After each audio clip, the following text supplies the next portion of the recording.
నమస్తే, welcome to of the record. నేను సింధు. కృష్ణా జిల్లా రాజకీయాల్లో ఆయన కీలక పాత్ర పోషించారు. అధినేత అన్నతో టీడీపీ ప్రధాన కార్యదర్శిగా బాధ్యతలు నిర్వహిస్తున్నారు. పార్టీలో అన్ని తానే పనిచేస్తున్న ఆయనకు ఇప్పుడు సొంత పార్టీ నుంచే కష్టాలు వస్తున్నాయట. తెలుగుదేశం పార్టీ ఎదుగుదలలో తన మార్కు రాజకీయం నడిపిన ఆ మాజీ మంత్రికి ఇప్పుడు షాక్ మీద షాక్ తగులుతోంది.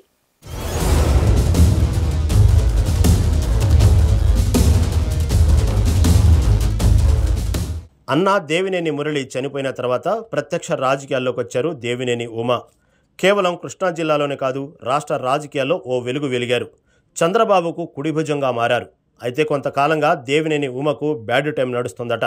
లోకేష్ వర్గం పూర్తిగా టీడీపీలో యాక్టివ్ అవడంతో పార్టీలో సీనియర్ల ప్రభావం తగ్గినట్లుగా పార్టీలో ప్రచారం జరుగుతోంది.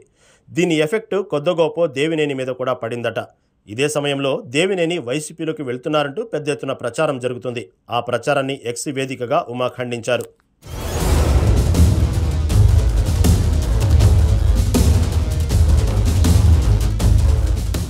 అయితే ఉమా మీద ఈ ప్రచారం చేసింది కొంతమంది సొంత పార్టీకి చెందిన వారేనని ప్రచారం జరుగుతోంది. ఆయన్ని పార్టీ నుంచి బయటకు పంపాలన్న ఉద్దేశంతోనే కొంతమంది పనిగట్టుకుని ఉమా మీద తప్పుడు ప్రచారం చేస్తున్నట్టు పార్టీలో కొందరు అనుమానిస్తున్నారు. ఎందుకంటే ఉమా అనుచరులకు మైలవరం నియోజకవర్గంలో ఒక్క పని కూడా కావడం లేదట. గత ఎన్నికల్లో మైలవరం టికెట్టు వైసీపీ నుంచి వచ్చిన వసంతకృష్ణ ప్రసాద్కు ఇచ్చారు చంద్రబాబు. ఉమాను విజయవాడ పార్లమెంటు నియోజకవర్గ సమన్వయకర్తగా పనిచేయమన్నారు. దీంతో ఆయన టెక్నికల్గా మైలవరం నియోజకవర్గానికి దూరం అయ్యారు. అక్కడ నుంచి గెలిచిన వసంతకృష్ణ ప్రసాద్ నియోజకవర్గంలో చక్రం తిప్పుతున్నారు. దీంతో ఉమా అనుచరుల పరిస్థితి ఆగమ్య గోచరంగా మారిందట.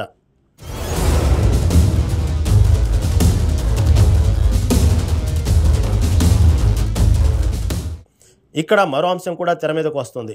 తన నియోజకవర్గంలో దేవినేని ఉమా ఆయన అనుచరులు కలగజేసుకుంటే బాగోదని వసంతకృష్ణ ప్రసాద్ ముందే అధిష్టానం దగ్గర చెప్పారు. ఇందుకు చంద్రబాబు కూడా ఓకే అన్నట్లు ప్రచారం జరుగుతుంది. అందుకే మైలవరంలో ఉన్న అనుచరులకు ఒక్క పని కూడా కావటం లేదట. తాజా పరిస్థితులతో మైలవరంలో దేవినేని ప్రాధాన్యత క్రమంగా తగ్గుతోందన్న ప్రచారం జరుగుతోంది.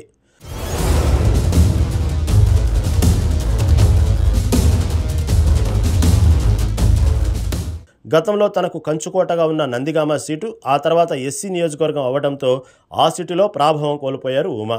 ఇప్పుడు మైలవరం వంతు వచ్చినట్టుగా పార్టీలో ప్రచారం జరుగుతుంది. ఒకవేళ నందిగామలో రాజకీయం నడుపుదామని భావించినా వర్కౌట్ అయ్యే పరిస్థితి కనిపించడం లేదు. ఎందుకంటే సిట్టింగ్ ఎమ్మెల్యే తంగిరాల సౌమ్య ఇప్పటికే వార్నింగ్లు పంపినట్లుగా ప్రచారం జరుగుతోంది.